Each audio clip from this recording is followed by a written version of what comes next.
আমি মুখ্যমন্ত্রী নয়, আমার দিদিকে আমি স্বাগত জানাই। মমতা ব্যানার্জি আসছে, শারদীয়ার শুভেচ্ছা। মমতা ব্যানার্জি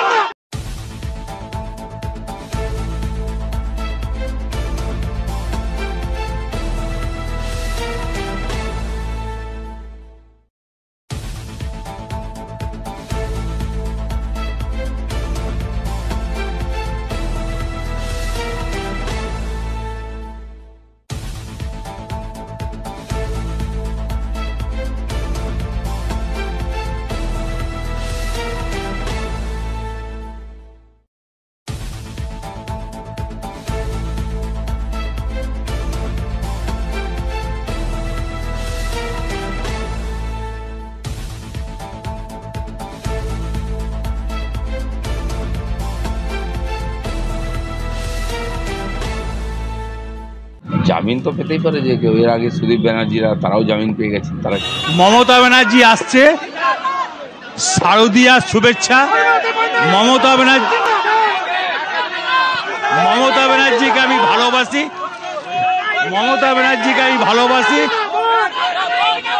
দিদি যেমন আমাকে ভালোবাসে, মমতা ব্যানার্জিকে গোটা ওয়েস্ট বেঙ্গলের মানুষ ভালোবাসে, অল ইন্ডিয়ার মানুষ মমতা ব্যানার্জিকে ভালোবাসে।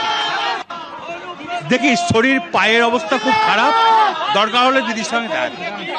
জামিন তো পেতেই পারে, যে কেউ এর আগে সুদীপ ব্যানার্জিরা তারাও জামিন পেয়ে গেছে, তারা গেছিলেন।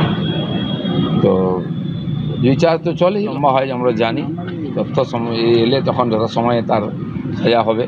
কিন্তু এটা তো সবাই জানে যে কী ধরনের দুর্নীতি করেছে, তার সম্পত্তি সব বেরিয়ে গেছে।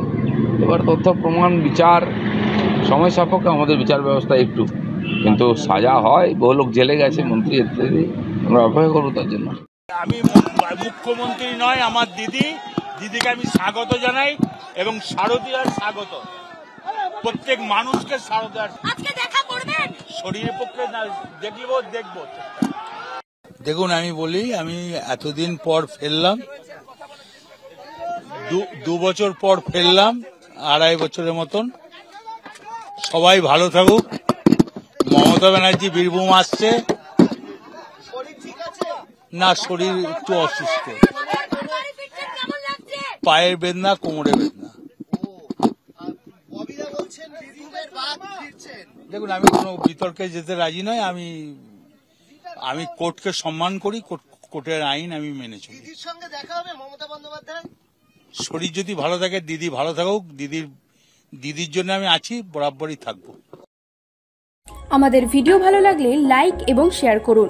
কমেন্ট সেকশনে গিয়ে জানান আপনাদের মতামত। আরও ভিডিও পেতে আমাদের চ্যানেল সাবস্ক্রাইব করুন এবং প্রতি মুহূর্তে খবরের আপডেট পেতে প্রেস করুন বেল আইকন।